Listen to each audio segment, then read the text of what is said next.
On the busy streets of Manila, jeepneys rumbled past, vendors called out their daily sales, and children played barefoot along the sidewalks. But in one small corner, a boy in a wheelchair strummed a battered old guitar. His name was Miguel Santos, just 13 years old. Miguel's voice was pure, soulful, and hauntingly beautiful. Yet most people walked by, dropping a few coins into the small plastic cup beside his wheels. They didn't know his full story. Miguel was born with a condition that left him unable to walk. His father, once a jeepney driver, passed away when Miguel was only 6. Since then, his mother worked long hours in a laundry shop just to feed the family.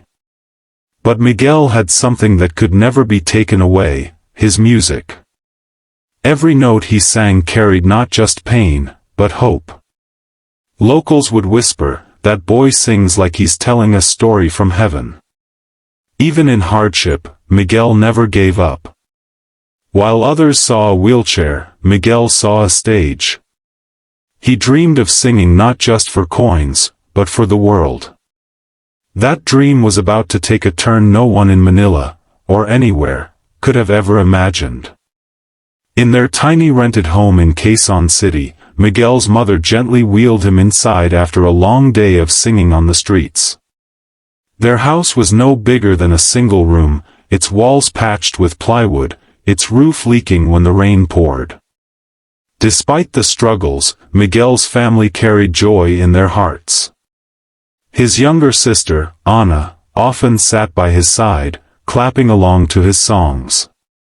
"Kuya Miguel, when you sing, it feels like the whole world stops," she would say, her innocent eyes shining.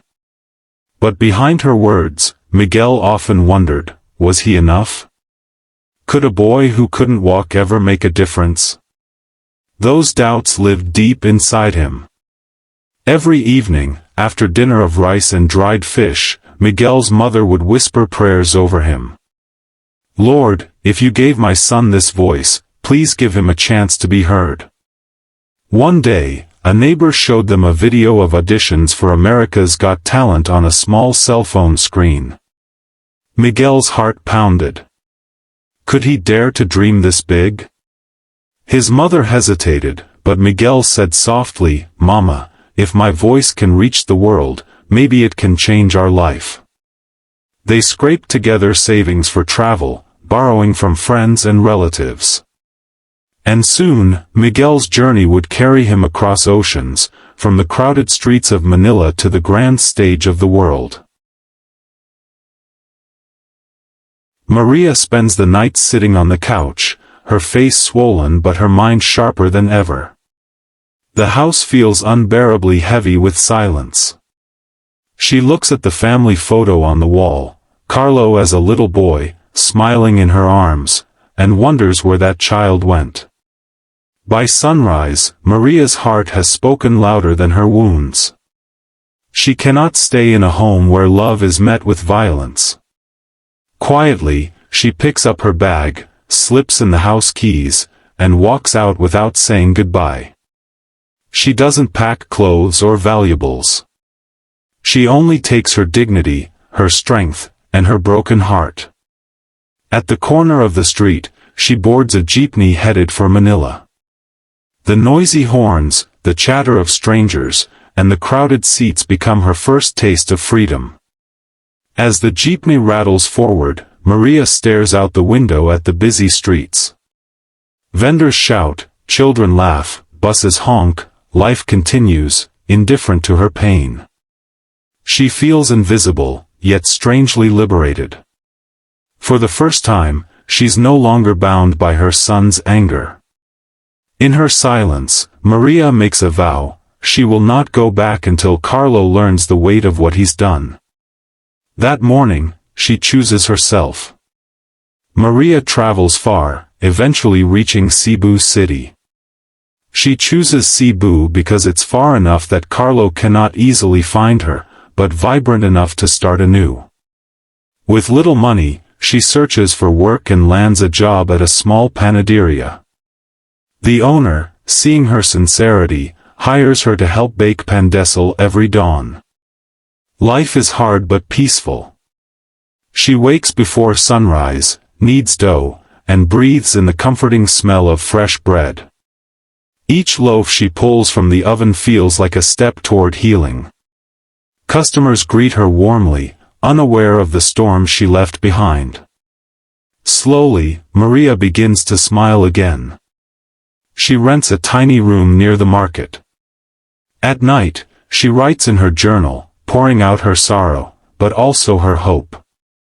She prays for Carlo, not with anger, but with longing that he will one day change.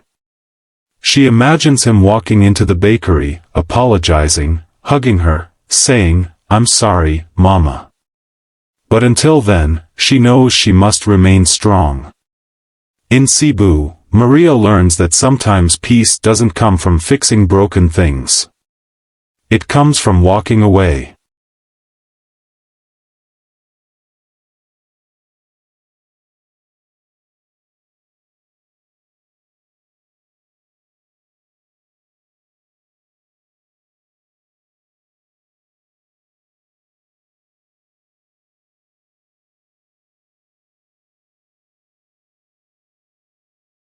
As golden confetti fell like rain, the audience's cheers grew louder. Miguel sat frozen, his chest heaving with sobs, the golden flakes clinging to his hair and shoulders. Judges rushed forward, Sophia hugged him, Howie applauded endlessly, Heidi blew kisses from the panel. Simon walked to the stage. He knelt beside Miguel's wheelchair and whispered softly, "This is just the beginning. You're going to change lives." Miguel nodded, unable to speak, overwhelmed by the moment. The camera panned to his mother, who was crying in the wings, her hands pressed together in prayer. That clip would go viral overnight. Social media exploded, the boy from the Philippines who couldn't walk, but made the world stand. Back in Manila, Miguel's neighbors crowded around tiny TVs and cell phones to watch.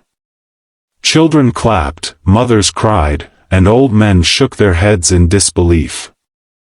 Miguel wasn't just their boy anymore, he was their pride. The confetti on that stage was more than paper, it was the crown of victory on a boy who once thought the world had no place for him. Weeks later, Miguel returned to the Philippines. But this time, his name wasn't whispered in alleyways, it was shouted with pride. He performed in his barangay community center, surrounded by children who once called him, the boy in the wheelchair. Now, they called him, the boy with the golden voice. Miguel strummed his guitar while dozens of kids sang with him. Some of them were barefoot, some hungry, but in that moment, they were all rich, with joy, with hope, with music. Reporters asked Miguel what his victory meant. He simply smiled and said, "This isn't just my story. This is for every child who was told they can't. If I can sing for the world from this wheelchair, then you can do anything too." Simon Cowell, reflecting on the performance, later said in an interview, "I'll never forget Miguel Santos. He reminded me why we do this show, not for fame, not for ratings, but for stories that make the world believe again." From Manila to America, from silence to song, from wheelchair to gold, Miguel's journey wasn't just about winning. It was about spreading the smile and proving that the human spirit can never be confined by limits. Sparkles from wheelchair to gold, the boy who couldn't walk stuns the world globe, showing Europe Africa first place medal sparkles.